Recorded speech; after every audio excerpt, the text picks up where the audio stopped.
വിശുദ്ധ മർക്കോസ് എഴുതിയ സുവിശേഷം 11-ാം അധ്യായം 1 മുതലുള്ള തിരുവചനങ്ങൾ. അവർ ജെറുസലേമിനെ സമീപിക്കുകയായിരുന്നു. ഒലിവുമലയ്ക്ക് സമീപമുള്ള ബെത്സയിദ, ബെഥാനിയ എന്നീ സ്ഥലങ്ങൾക്കടുത്തെത്തിയപ്പോൾ അവൻ 2 ശിഷ്യന്മാരെ അയച്ചുകൊണ്ട് പറഞ്ഞു, എതിരെ കാണുന്ന ഗ്രാമത്തിലേക്ക് ചെല്ലുവിൻ. അതിൽ പ്രവേശിക്കുമ്പോൾ തന്നെ ആരും ഒരിക്കലും കയറിയിട്ടില്ലാത്ത ഒരു കഴുതക്കുട്ടിയെ കെട്ടിയിരിക്കുന്നത് കാണും. അതിനെ അഴിച്ചുകൊണ്ടുവരുവിൻ.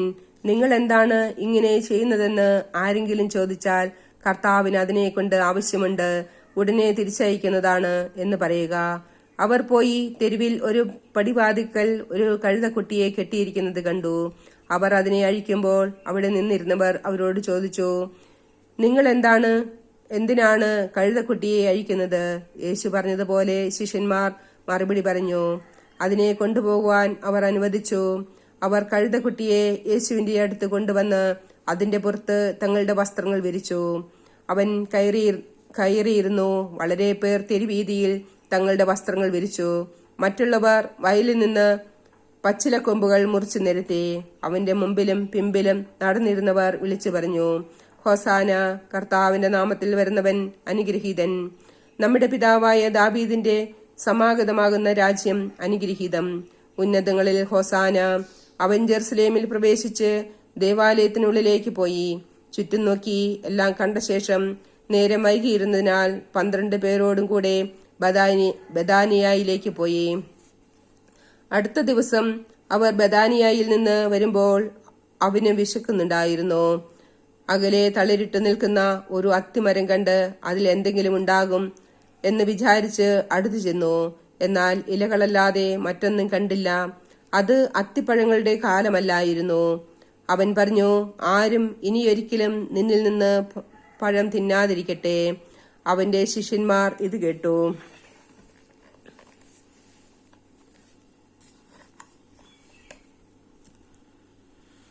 അവൻ ജെറുസലേമിലെത്തി. അവൻ ദേവാലയത്തിൽ പ്രവേശിച്ച് അവിടെ ക്രയവിക്രയം ചെയ്തുകൊണ്ടിരുന്നവരെ പുറത്താക്കാൻ തുടങ്ങി.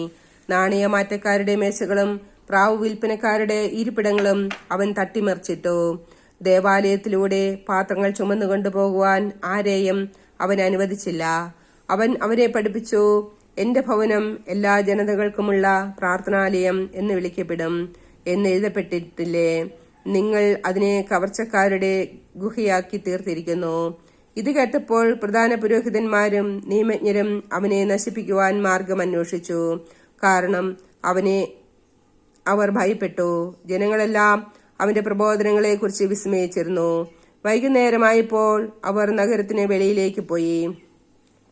അവർ രാവിലെ അത്തിമരത്തിന്റെ സമീപത്തുകൂടെ കടന്നു പോകുമ്പോൾ അത് സമൂലം ഉണങ്ങിപ്പോയിരിക്കുന്നത് കണ്ടു.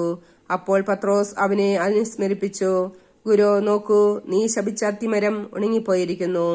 യേശു പ്രതിവചിച്ചു, ദൈവത്തിൽ വിശ്വസിക്കുക.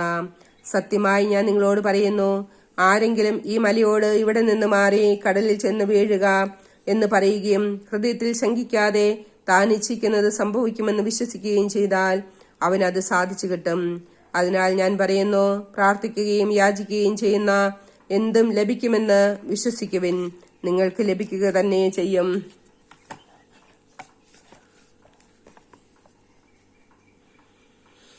നിങ്ങൾ പ്രാർത്ഥിക്കുമ്പോൾ നിങ്ങൾക്ക് ആരോടെങ്കിലും എന്തെങ്കിലും വിരോധമുണ്ടെങ്കിൽ അത് ക്ഷമിക്കുവിൻ.